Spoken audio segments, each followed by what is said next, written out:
Les Yeltsin, tous les mêmes. Tout ce que t'as à me donner. Tu te fous de moi? Il faut partir. On va faire comme les autres. Tous les autres.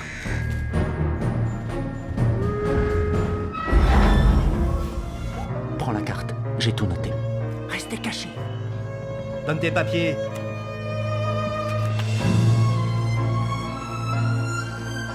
Tout ce qui s'est passé avant, oublie. Non, j'ai promis à mon père. On va passer la frontière. Lâchez-moi! Personne ne passe, c'est fini. Moi, je passerai. On t'arrêtera. Je passerai.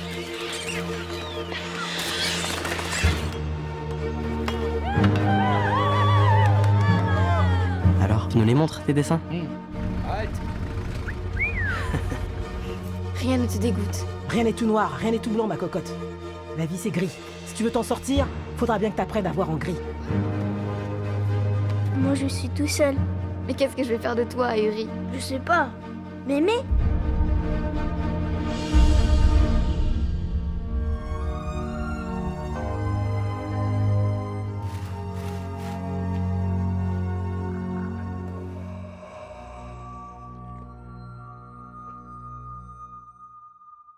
Mon arrière-grand-mère est partie d'Odessa avec, alors c'était en 1905, et elle est partie avec, elle avait à l'époque 7 enfants, elle en a eu 3 en arrivant en France, et elle est partie à la suite des pogroms qui avaient lieu en Russie, en Ukraine.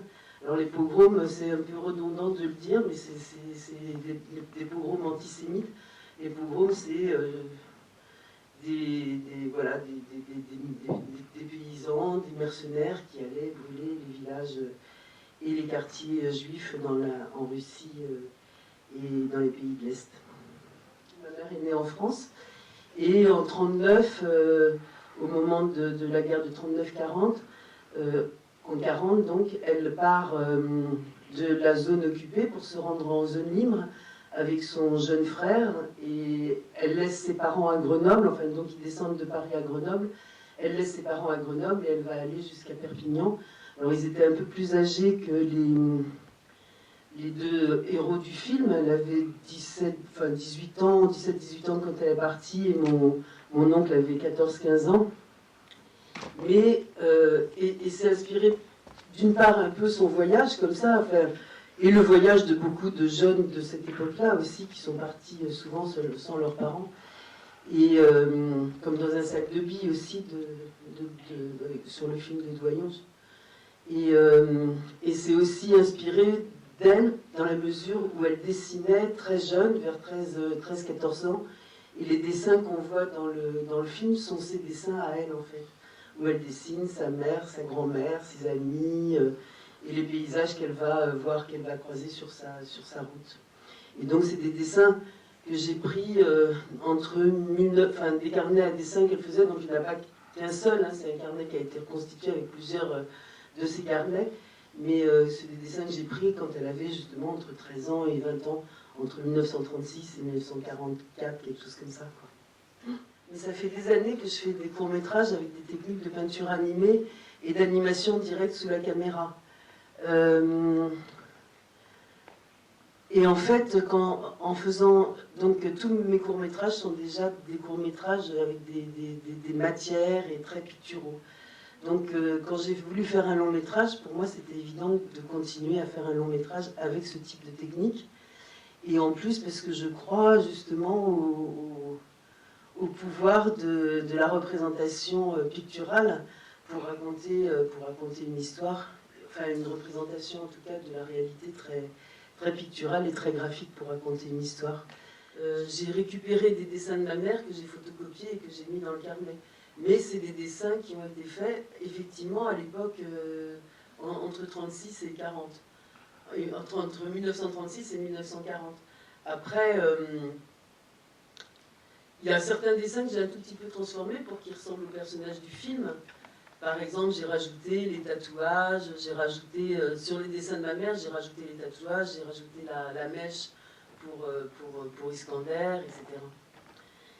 Alors, je voulais vous montrer, donc, vous avez vu très rapidement l'animation. Et en fait, l'animation directe sous la caméra, Contrairement aux films d'animation faits de façon plus traditionnelle et plus industrielle, disons, l'animation directe sur la caméra, dans l'animation, traditionnellement, on fait tous les dessins du mouvement, et une fois que tous les dessins du mouvement sont faits, on prend des images. L'animation directe sur la caméra, c'est un peu comme la marionnette, mais là c'est quand même en 2D. On fait les dessins au fur et à mesure du mouvement, et au fur et à mesure des transformations du dessin, on prend des images. Donc là, vous allez voir, il y a la première image qui est sur une feuille de papier. Ça, c'est au pastel sec. Il y a une deuxième image qu'on fait qui est effectivement un peu différente de la première. Et puis, là, j'ai juste rajouté le fond, mais d'habitude, le fond il est déjà dessiné à l'avance. Voilà. Et petit à petit, on fait les dessins et au fur et à mesure, on les filme. On prend des photos avec un appareil photo numérique qui est au-dessus de la table. Ça s'appelle un banc-titre. Et ça finit par bouger. Voilà. Quand ça bouge à 24 images par seconde, il faut une seconde pour faire... il faut 24 images pour faire une seconde de film. En général, on fait 12 dessins qu'on prend 2 fois. Donc ça, c'est l'animation directe sous la caméra. Et c'est une technique qui est effectivement assez difficile, mais qui en même temps garde une matière très vivante, très picturale, effectivement, et très vivante, très vibrante. Voilà, parce que c'est une technique un peu sans filet, c'est-à-dire que si l'animatrice, pendant qu'elle fait l'animation, se trompe, il faut recommencer. Si elle se trompe au milieu voilà. Mais en même temps, ça donne quelque chose qui garde, comme vous pouvez le voir là, qui garde, ou pas, hein, on fait ce qu'on veut avec les traces qui restent. Et c'est comme si on voyait effectivement la main de celui qui dessine, qui travaille. Alors voilà, je vous parlais de mon arrière-grand-mère et de ses enfants, et de ses petits-enfants, là voilà, avec l'arrière-grand-père aussi. Les croquis de ma mère qui ont servi effectivement à faire le carnet à dessin, et qui ont servi aussi à construire les personnages. Là, ça a servi à construire les personnages d'Erdewan, et puis aussi à évoquer les enfants dans le camp des enfants.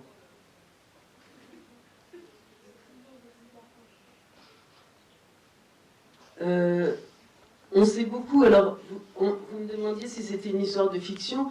Oui, c'est une histoire de fiction, donc on a écrit avec Marie Desplechin, qui est autrice de livres, beaucoup de livres de jeunesse. C'est elle qui a fait Verte, et puis le journal d'Aurore, peut-être que vous les avez lus, ces romans. Et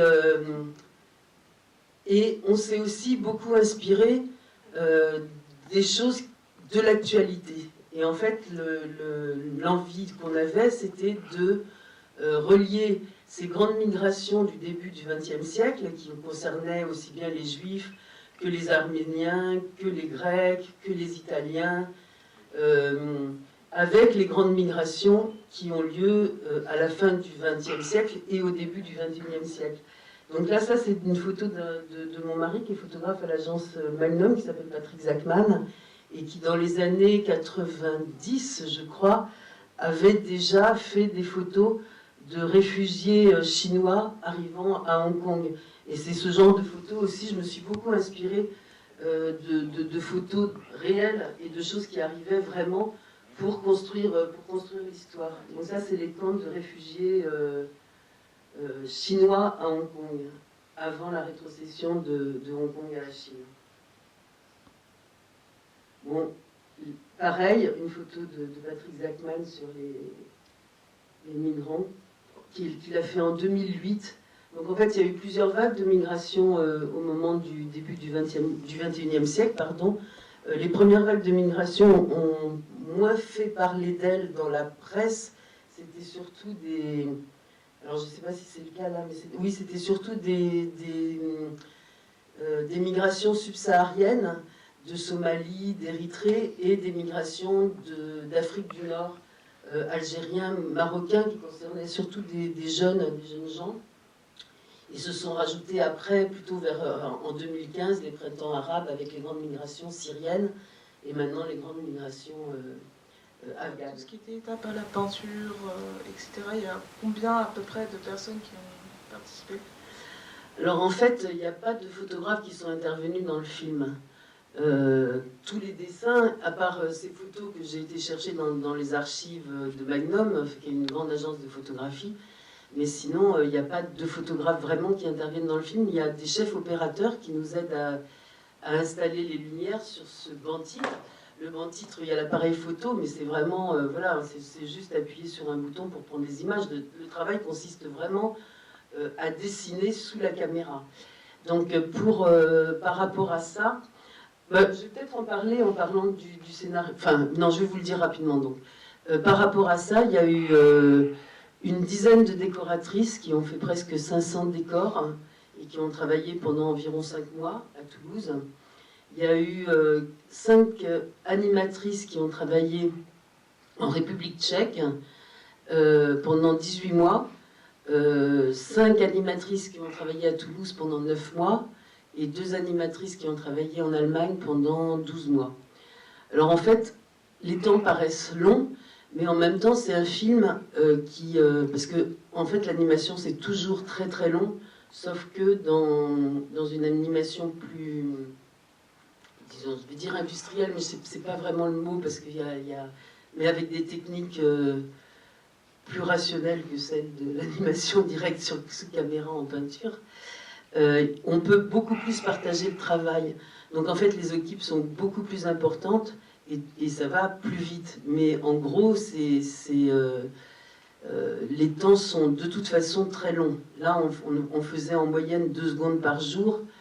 Et c'est vrai que sur une animation qui se fait sur ordinateur, avec des ordinateurs, ou qui se fait voilà, en dessinant justement toutes les images à l'avance.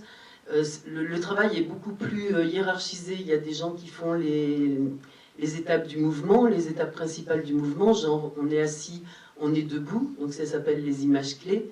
Et ensuite, il y a des gens qui font toutes les poses intermédiaires entre chaque image clé. Et ensuite, il y a des gens qui vont coloriser sur ordinateur, d'autres qui vont faire les décors, certains vont faire que un personnage, d'autres personnages, et ensuite ils sont remis ensemble sur l'ordinateur en compositing, ça s'appelle le compositing, où on peut rajouter comme ça des personnages sur un décor, etc. Donc le travail est beaucoup plus divisé. Moi, je ne pouvais pas avoir une grosse équipe, 15 personnes pour l'animation.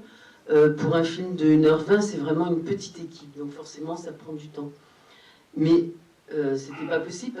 Mais là, par contre, une fois qu'on a donné un plan à une animatrice, le plan sort pratiquement terminé une fois qu'elle a fait. Alors, il y a eu 2 étapes de fabrication. Enfin, il y a eu 2 étapes. Il y a eu une très très très longue période de recherche de financement que je ne fais pas moi-même. C'est la productrice qui le fait.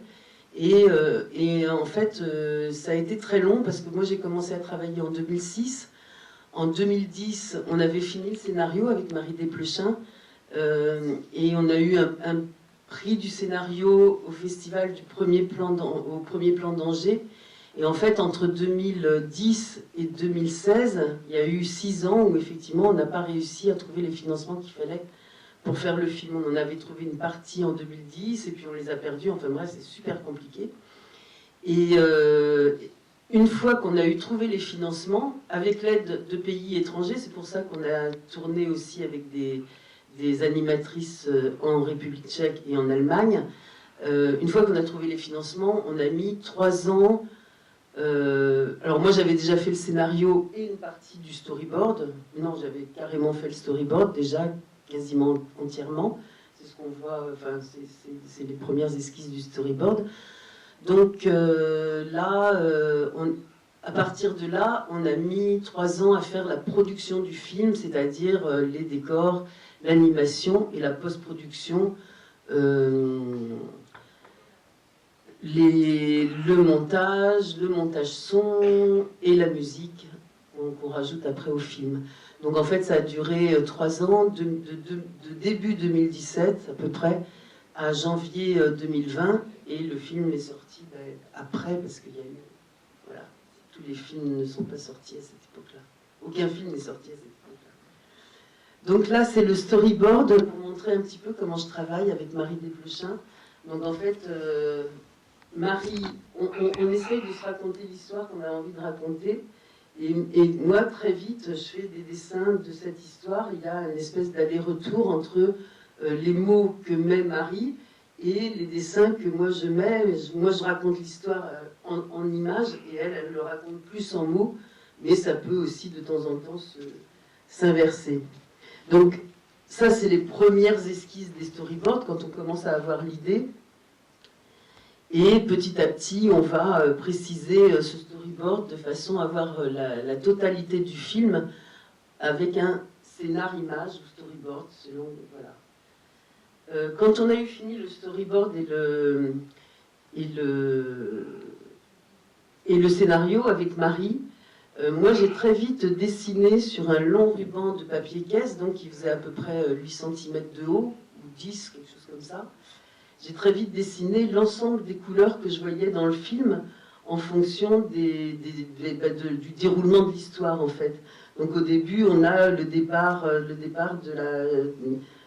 de l'endroit un peu idyllique, entre guillemets, où sont les enfants, le pogrom, la fuite, le train, l'arrivée dans la ville, l'arrivée dans le camp des enfants, et l'arrivée chez les ogres, dans la forêt.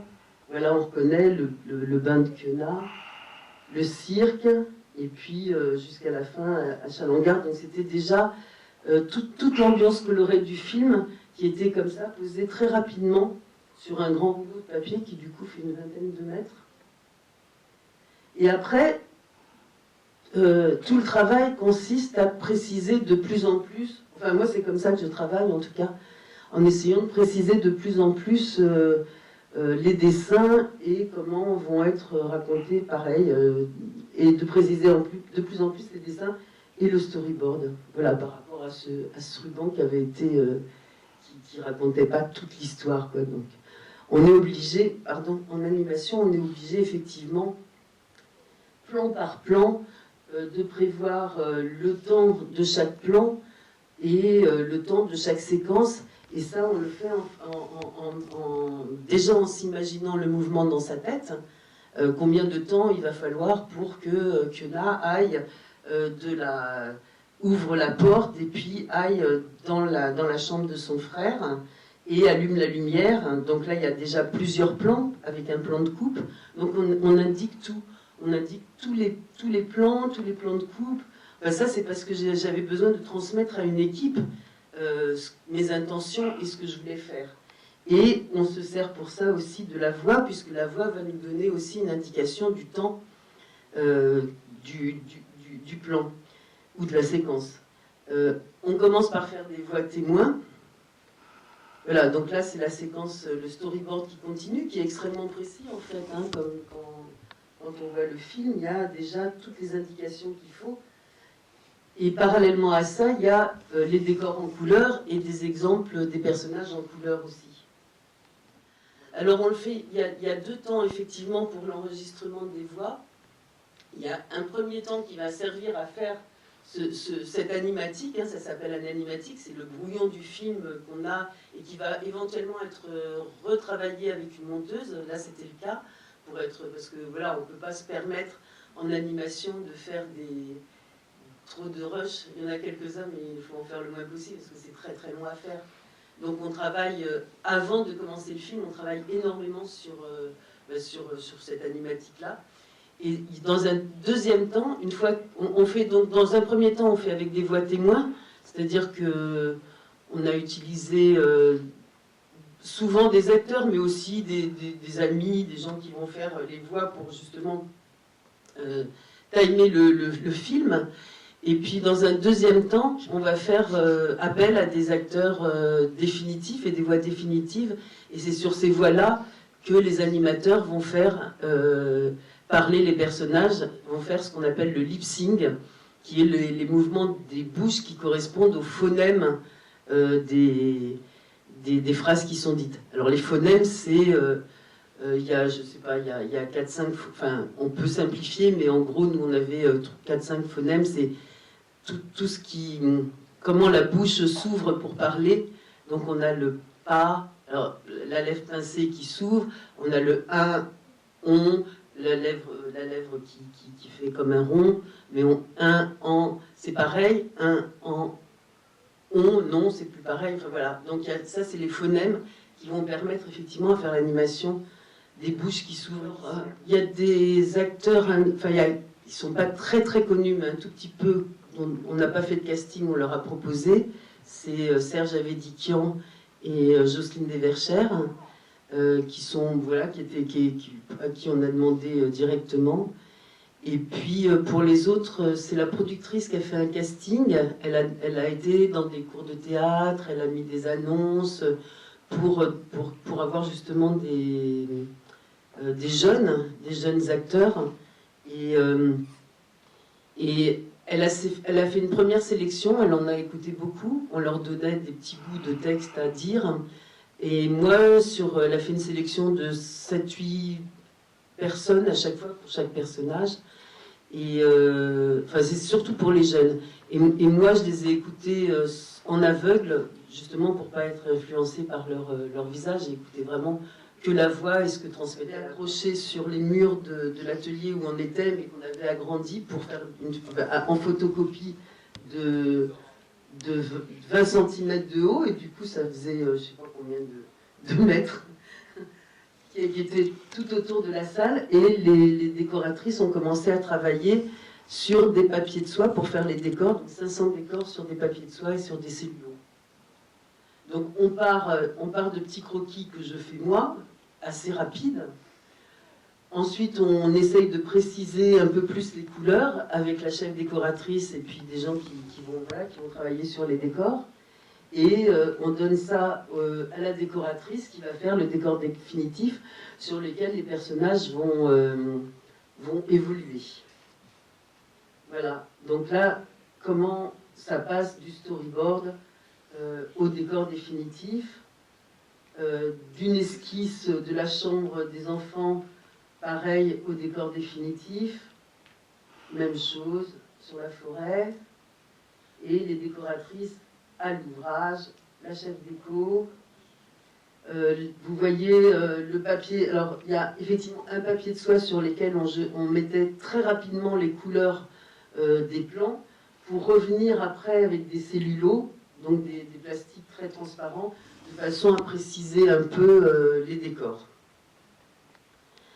Voilà, je vous ai dit qu'on s'était inspiré des dessins de ma mère. Donc, en haut, c'est le dessin original de ma mère, le dessin dans le carnet, sur lequel on a rajouté, effectivement, qu'on a un peu adouci, et sur lequel on a rajouté le petit chignon pour qu'il ressemble effectivement au personnage. Non, en fait, l'idée avec Marie, c'était justement de ne pas essayer de situer le film dans une époque précise, ni dans une époque, ni dans une géographie précise, et d'en faire quelque chose qui soit plus dans un temps de légende et de conte, un peu intemporel et un peu, voilà, sans temporalité précise et sans lieu précis. Mais en même temps, c'est vrai que le début du film, et c'est un peu ce que, voilà, c'est le point de départ du film, c'est un peu l'histoire de ma grand-mère et des pogroms en Russie. Et j'ai l'impression que c'est comme si on avait un temps condensé, c'est-à-dire qu'au fur et à mesure de la progression des enfants, on se rend compte qu'on n'est pas comme on pourrait le penser au début du XXe siècle, mais qu'il y a des téléphones portables, et puis plus on avance, plus on se dit qu'on pourrait aussi être dans un futur très proche, ou en tout cas dans notre présent, quoi.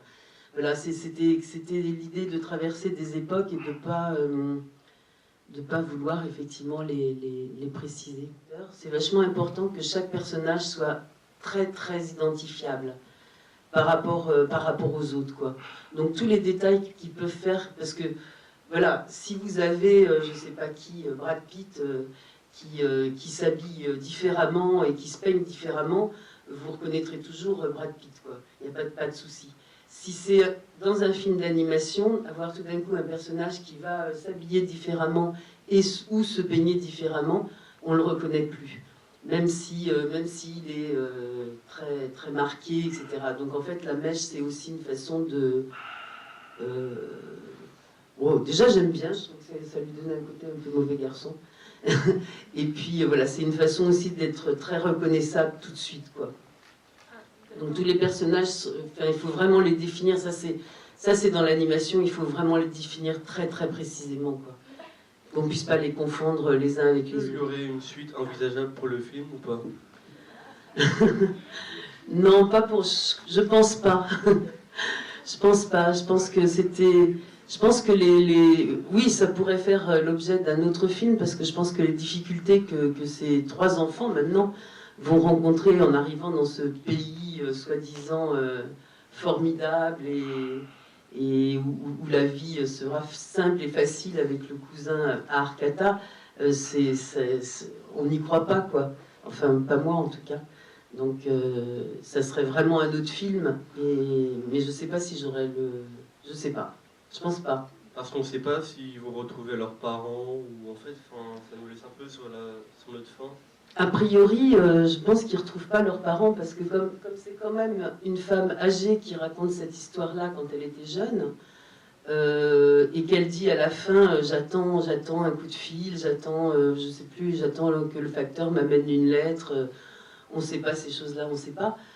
En fait, l'idée c'est quand même qu'elle attend toujours d'avoir des nouvelles de son frère, de ses petits frères, de sa sœur, de ses parents, peut-être même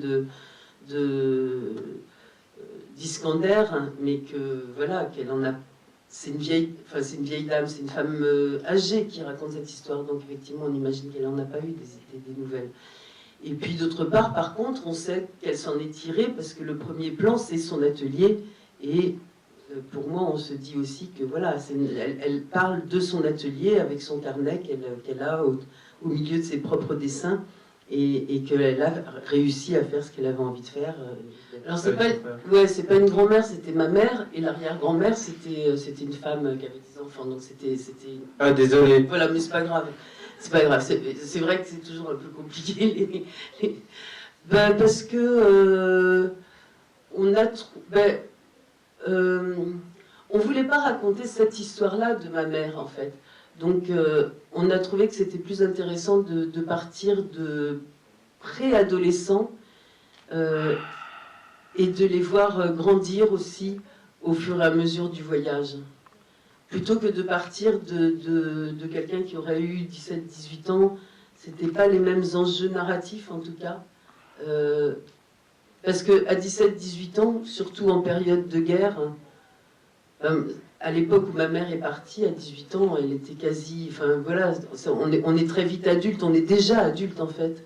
Et on n'avait pas envie de suivre des presque adultes, on avait vraiment plutôt envie de suivre des presque adolescents, quoi. Ce qui était le plus difficile, en fait, c'est quand je me suis retrouvée, comme je le disais, il a fallu que je travaille dans 3 pays différents, en République tchèque, en Allemagne et à Toulouse.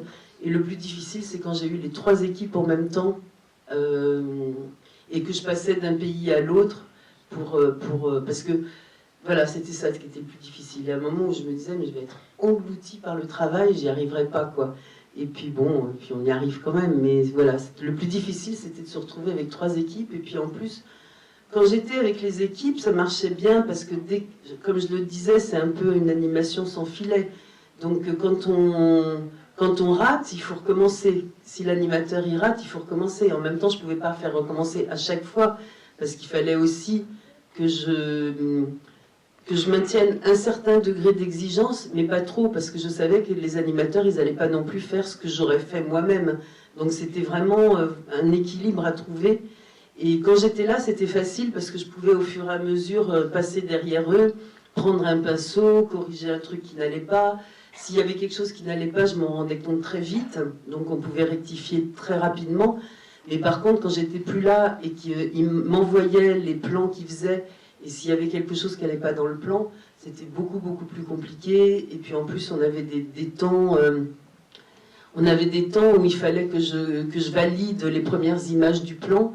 Et parfois, comme je faisais autre chose en même temps, je ne pouvais pas les valider assez vite. Les animateurs attendaient mon retour. Enfin voilà, c'était ça qui a été le plus dur en fait. Oui, mais c'est effectivement, en fait, c'est juste, on peut juste imaginer ce qu'on veut, parce que pour moi, c'était pas forcément sa grand-mère. Je pense que c'était C'est un peu comme les bijoux Touareg hein, qui se ressemblent tous un petit peu et qui sont tous un petit peu faits sur le même modèle.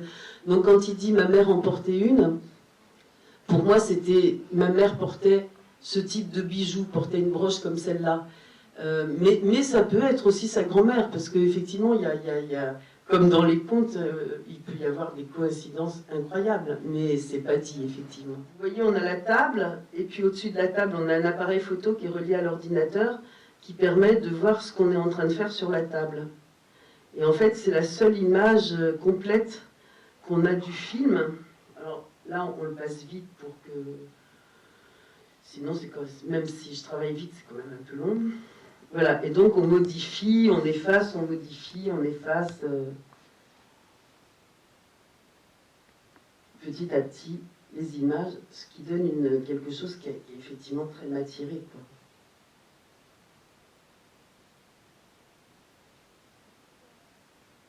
Voilà, là on glisse le décor en dessous, donc sur une vitre, sur une autre vitre. Et la seule façon de le voir, c'est effectivement de voir l'image entière. Là, je mets un papier pour empêcher la transparence du visage. Voilà, que je suis en train de faire monter. Voilà, et la seule façon de le voir, c'est effectivement sur l'ordinateur. Et donc voilà le banc titre sur lequel on faisait l'animation avec, comme je le disais, le décor en bas et au-dessus, sur 2 ou 3 vitres différentes, les personnages qui devaient bouger, les personnages qui ne bougeaient pas. La 3e vitre, c'était souvent les premiers plans, mais ce n'étaient pas des plans qui permettaient de faire une profondeur de champ avec des flous et des parties floues et des parties nettes. C'était vraiment plus comme de l'imprimerie, quelque chose qui permettait de séparer les couleurs. Donc il y avait des couleurs claires qui étaient sur la première plaque, et sur la 2e plaque, il y avait en général, hein, c'était pas toujours comme ça, mais en général, il y avait les couleurs foncées. Alors en fait, la plupart, elles sont prises par l'appareil photo, sauf qu'on avait de temps en temps des poussières qu'il fallait après enlever sur l'ordinateur. Et voilà, donc de temps en temps, on avait quand même, c'est la dernière image, ça tombe bien, ou presque, de temps en temps, on avait besoin du compositing et de l'ordinateur pour faire certaines choses. Moi, j'ai essayé de faire en sorte que tous les plans soient faits directement sous la caméra, mais malgré tout, il y a des choses qui sont trop difficiles à faire directement. Par exemple, la neige, on la faisait à la peinture et ensuite la neige, elle était rajoutée sur la scène qu'on avait tournée parce qu'on ne pouvait pas se permettre de rater les personnages. Si l'animation des personnages était bien, on ne pouvait pas se permettre de rater le plan parce que la neige n'était pas bien, par exemple. Donc on séparait la neige des personnages principaux. Et donc là, on avait fait des essais pour savoir comment détourer une image en peinture et pouvoir la mettre aussi sur un décor pour certains plans où on pouvait en avoir besoin. Donc ça, c'est un infographiste qui a travaillé là-dessus. Et voilà ce que ça donne. Donc c'est le même personnage qui a été remis sur le décor, quoi. Et là aussi. Je ne parle pas des problèmes techniques, mais par rapport à l'histoire, par rapport au déroulement, au rythme, est-ce qu'il y a des choses qui vous ont surpris ? Non, je crois pas. Je crois que le film est vraiment très très préparé à l'avance. Il n'y a pas beaucoup de choses qui m'ont surpris. Par contre, ce qui me surprenait, c'est de temps en temps, quand je donnais un plan à faire à une animatrice, je laissais une certaine liberté à l'animatrice pour inventer le mouvement. Enfin, elle savait par exemple qu'il fallait aller... le meilleur exemple, c'est par exemple les petits gamins qui sautent et qui sont comme des oiseaux et qui sautent comme ça sur le pont dans le camp des enfants. Je lui ai dit les intentions. Mes intentions, c'était de faire en sorte qu'ils ressemblent un peu à des oiseaux. Je lui ai donné le temps du plan, mais après, c'est elle qui a inventé le mouvement, qui a inventé les gamins qui tournent, comment ils sautent, et voilà. Et là-dessus, j'avais des super bonnes surprises parfois, souvent, quand les plans m'arrivaient, que je me disais, même si je savais ce que j'en attendais, parfois ça dépassait vraiment mes attentes. Je me disais, waouh, super.